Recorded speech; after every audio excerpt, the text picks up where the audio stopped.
You've meditated and stopped. You've even tried journaling, multiple practices of journaling, but you stopped. You've even meal prepped a couple weeks and you stopped doing that. Maybe you woke up at 5 a.m. in the morning after getting 7 to 8 hours of sleep so you can wake up and get sunlight in your eyes right away. You've also stopped that. So, this is essentially a discipline loop that you are stuck in. And I'm here to tell you, I've been in the same loop and it's not really your fault. The problem is this type of on go all the time, fix that cure of the self help world that we are exposed to. It's an overconsumption of information. And so, my job here today is to A, have you recognize that as a high achieving parent, it's not your fault that you're in this loop. And I'm going to tell you ways that you can actually really stick with the discipline you want to be, not only as a parent, but also as an individual outside of your role of parent, right? And so let's start with what we do know. What we do know is all the things I said before, all the practices you've tried, you actually know that those practices will help you. You know that. And so, because you know that, we already can determine that this is not a discipline issue or it's not an information issue. Let's say that. Because you know expressing your thoughts on paper will help you, sitting in silence will help you. You know this to your core. Getting good sleep and eating healthy will help you be the person you want to be. So, because you do know that, information is not the issue here, right? What the issue is the overconsumption of information, right? And you probably tried them all and you've probably quit at some time and at some point. And so I just want to start off by letting you know it's not your fault. It's the information that you're taking in. Now, I myself have dealt with this many of times, right? I have set my alarm so I can get my 8 hours of sleep, and I've done it for 5, 7, 2 weeks in a row, a month in a row. Now, my mindfulness practice is something I'm really serious about. And so I can't say I'll falter too much on that. But in the past, I have, right? And so waking up and meditating and sitting on this cushion that I'm sitting on now talking to you has seen its journey. Like, if this cushion can talk, if these walls could talk, they have seen me get up, meditate the next day, don't do it. Get up, scroll, and don't meditate. Get up, get out of bed, just go watch TV or something, highlights of NBA games the night before, and don't meditate, right? So I too have been through this seesaw, this roller coaster of discipline.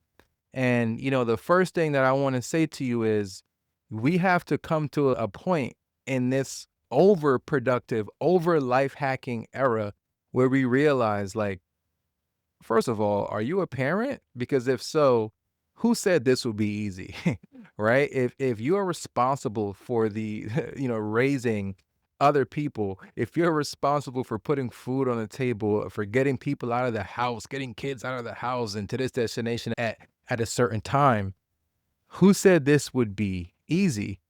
Someone who doesn't have kids told you this would be easy, or someone who doesn't have children explained these routines to you as if it would be easy because in their life, it's probably much easier for them in their life as opposed to you as a parent. So that's the first thing that I want to tell you is A, I've been there. I've said that's the first thing I want to tell you like multiple times in this video. We're going to keep it. And so I've been there, but also B, it's just too much information and too much trying to do what everyone else is doing without putting things in your own lens. And so every single time, I feel like every time I skip a practice, I'm letting my inner self know that, oh, he's not consistent. Oh, he doesn't really want to value himself today. And the more and more you do that, you're just letting your inner world, you're letting your mind letting your ego kind of get the best of you because you're showing it that you are someone who doesn't truly value these practices. When guess what? There is this saying somebody told me one time, and I've heard it somewhere else. I don't know who came up with it, but a coach told me this, and he's like, yo, you think you value these things, but do you really? And I'm like, what do you mean by that? And he's like, well, you're saying that you value your journaling practice, you value your mindfulness practice, you value being healthy, but you're doing the exact opposite. So maybe you don't really value it. And that's a tough thing to digest, right? That's a tough pill to swallow because, like you, I know for a fact I value this type of discipline. I know for a fact I value this type of routine. No one can look me in my face and tell me I don't value them. But what is correct about that statement is I am not choosing to value them when I'm doing the opposite. And so, as much as it pissed me off to hear that, a part of it resonated with me because if I truly valued it, I would do it, right? For example, I value picking up my children and spending time with my children. Have I ever not done that? Of course not, right? Because I truly value that. I truly value getting my son to his 1100 basketball practices and private workouts on time. Have I ever not done that? No, because I value that. I truly value when my daughter wakes up, her coming into my bed and her putting her arms around me and telling me good morning. Has there ever been a morning where I tell her, move, get off the bed? Not today. No, because I value that bond we have together. I value those times. And so when it comes to being a dad that's present and that's showing up, I've never casted a vote that said otherwise. But I'm showing my world, I'm showing my universe that I am casting votes for not somebody who is serious about mindfulness, not somebody who is serious about emotionally expressing his thoughts on paper to heal inner child wounds, not somebody who's serious about getting his health in better condition, not somebody who's serious about getting his sleep in better condition. I have shown, right, my inner world that because I have not been consistent with this in different seasons of my life. And so what I want to say is like, what do you do once you've shown yourself that? And I think the first tough part about this talk is we got to talk about compassion. If we're being honest with ourselves, I feel like most fathers who would consider themselves emotionally mature, most fathers who would consider themselves like high achievers, I feel like we do a great job of showing everyone else compassion, but we don't show ourselves compassion. We don't give ourselves compassion enough. Self-compassion, right? And when I sit down and I think about what I value, one thing I clearly value in my life is my Buddhist practice and my way of walking through this world with primarily a Buddhist view of life. And compassion is like, I would say top two, top three things in Buddhist philosophy. It's all about compassion for all beings. But what about compassion for yourself, right? You have to have compassion for yourself. What do you tell yourself when you fall short? If you're anything like me, I bet you don't really extend the same level of compassion to yourself that you do to your friend, your family members, right? And that is what the push and pull is when it comes to this type of discipline is like, you're never going to be disciplined enough if you keep beating yourself up for not waking up on time, for not meditating, right? You know, the reality is you've probably tried to do too many things at one time.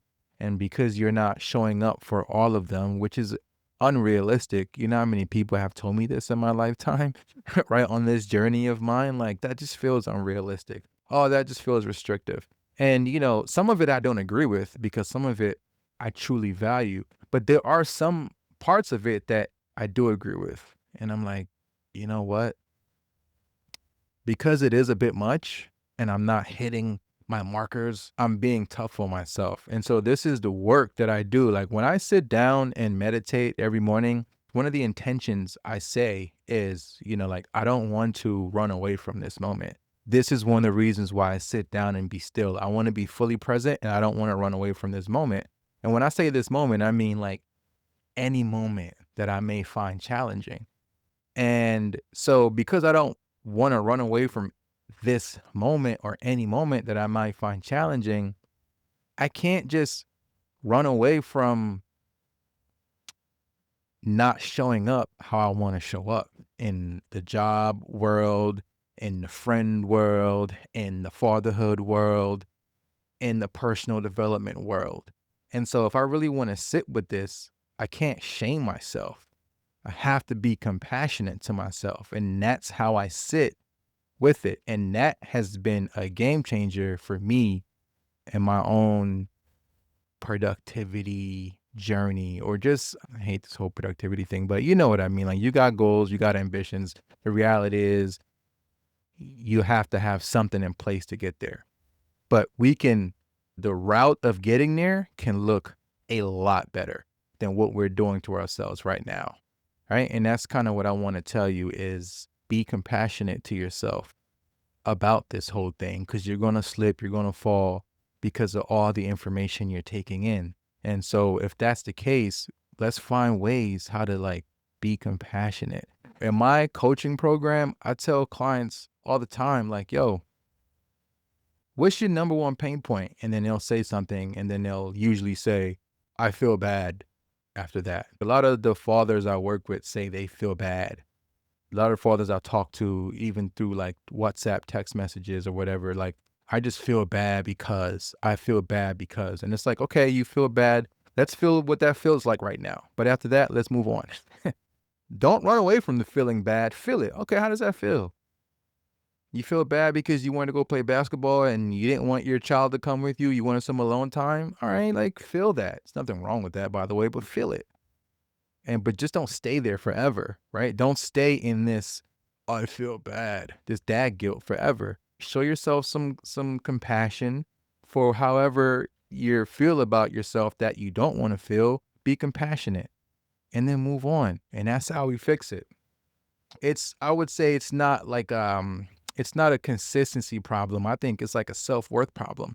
That's another thing I want to say. And I heard somebody say this a few months ago. They were like, you don't have a discipline problem, you have a self-love problem. And when I tell you, initially I was like, this girl is tripping. I did not agree with this at all. The more I started really doing things that was nourishing to my whole being, I started realizing, like, if I weren't doing these things, then clearly it is a self-worth problem. It's like, it is a self-love problem, because if you truly loved yourself, if you truly felt you were worthy of being your highest version of your highest self, why would you not make better choices? And this is like one of the toughest things to tell anybody, because we love to sit in victim mentality, right? Like, we love to, well, how you going to tell me I don't love I'm trying. What do you mean? Right? We love to sit in this mentality, and we kind of don't like it when we're not pacified. And so for me, when she said that, I initially went on the defense, right? I'm like, this girl's tripping. She don't know what she's talking about. And then I'm like, over time, once I start showing up for myself, I start telling myself, I love myself. I love myself out loud, in the mirror, in my mind, all day. I love myself. And then I start waking up, doing things I'm supposed to do. I'm like, oh man, like, this girl was low key right. Because if I didn't love myself, I wouldn't do these things that's nourishing, not just like health wise, but that's nourishing mentally, physically, spiritually. Right. And so that's something that I realized. I wrote some notes about like why, in my experience, I'm sure you can relate, why a lot of habit advice gets it wrong, right? Like, so why a lot of the YouTube videos you click on about self-help and habits, why I feel like they get it wrong. And so I think the number one thing is you'll watch a video that's like 45 minutes. Somebody will have either like a whiteboard up and they'll have 10 camera angles of a notebook, and they're going to show you a perfect system for habits, and it's going to be an hour long video. The problem with that is the bigger this the bigger this game of habits is, the more opportunities you have to fail. So what I'm trying to say is, like, if I'm trying to be someone that's changing my habits, I can't go consume 10 hours of hour-long videos of habit practices, because then I'm giving myself more opportunity to fail.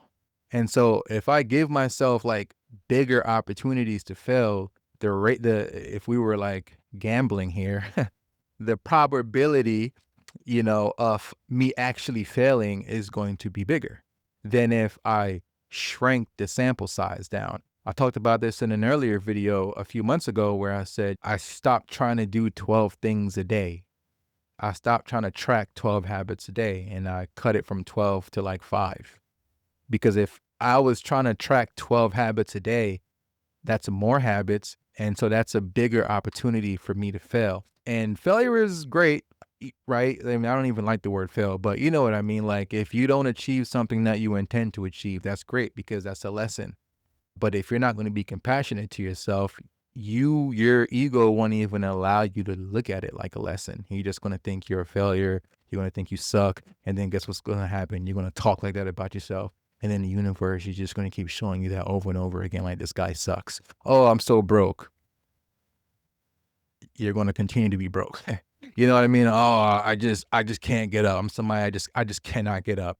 You're going to continue to not be able to get up. And so the bigger the system, the bigger the hack, the more opportunities you have to fail. And I think that's one of the biggest issues with what I see, when it comes to like this industry, this self-help world, is like no one is really taking into consideration. You know what? The best way to put it is nobody's meeting you where you are. But how could they, right? Because they're not you. They've probably been in your shoes, but their unique life experience is not quite you. And so no one is meeting you where you are. I think that's the best way for me to put this. At least that's how I felt. Right? No one has really met me where I was when it comes to like taking in this type of information. And then another thing is, like, we always get so shamed on it, like, we do well for a few weeks, and don't let it be like you're doing amazing for like 2 months and then you crash. Like, oh, I've been on a meditation streak for 2 months, and the 2 month and 1 day comes and you don't meditate, everything blows up in your face. And Buddhism, there's heavy talk on, right, impermanence. And so that has helped me tremendously to realize, like, all right, something will change. I'm dealing with some personal stuff in my life right now. And because of that, you know, over the last couple weeks, I've missed a few days of sitting on my cushion and being mindful and sitting still. I've missed a few days. And I know it's because I'm a little overwhelmed with a lot of things happening in my personal life. But guess what? Everything is impermanent, right? And so for me to cling to the idea of, yo, I could really meditate 30 minutes every morning for the rest of my life and not miss a day, it's kind of absurd. Anything could happen. I can wake up and right before I want to go sit on my cushion, I can get a phone call that somebody I love needs me right now, right away. They got to go to the hospital or they're sick, and they just right away, something is going to happen. I need to know that that's a possibility. And so I can't cling to streaks, right? And clinging to streaks is not good. You can have streaks to motivate you, to kind of help you, but we can't cling to streaks. It's impermanent. Like, something's going to change in your life, and we got to be okay with that. Nothing stays the same. And, you got to make these things you're trying to do, you got to make it a lifestyle. You got to make it a habit. And so if it's a lifestyle, you don't even feel bad about missing a few days. You don't even feel bad about life happening because you just know as soon as you're back on track, right? As soon as you handle this, you're back on track because this is a lifestyle that you're living. And so, yeah, I talk about this a lot when it comes to fatherhood, but also in your personal life. I always say like presence over perfection, right? And so take that same approach when you're doing your discipline, your consistency journey, right? Presence over perfection. But not only that, when you're not perfect, return to presence without judgment. You know what I mean? Like when you don't show up a couple days in a row, return on the third day without judgment. That's key. And so I would say you can ask yourself certain questions. You know, I'm a huge journaling guy. The 365 Dad Journal is the link is in the description. And, I always say journal it out and just kind of ask yourself, like, man, in life right now, where am I trying too hard? In life right now, where am I not surrendering? Where am I giving too much attention to perfection? I guarantee you, if you ask yourself that question in life right now, where am I giving too much clinging to perfection? You'll have an answer. There's going to be multiple answers probably for you. Right. And so that's just a way to put it all into perspective.